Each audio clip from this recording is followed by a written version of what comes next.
পুজোর দিনগুলোর থেকেও পুজোর ঠিক আগের সপ্তাহটা বেশি ইন্টারেস্টিং।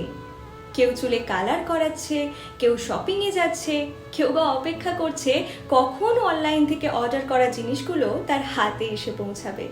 প্যান্ডেলে কাপড় লাগছে, মাটির প্রতিমায় রং তুলির অন্তিম পর্যায়ের আঁচড় পড়ছে।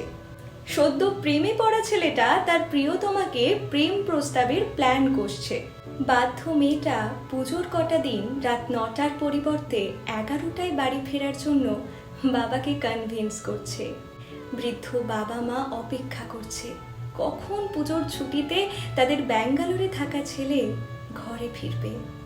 রিক্সাওয়ালা কাকু তার নির্ধারিত ভাড়ার চেয়ে 2-1 টাকা বেশি আবদার করছেন যাতে তার বাড়িতে থাকা মেয়ের জন্য নতুন জামা কিনে নিয়ে যেতে পারেন।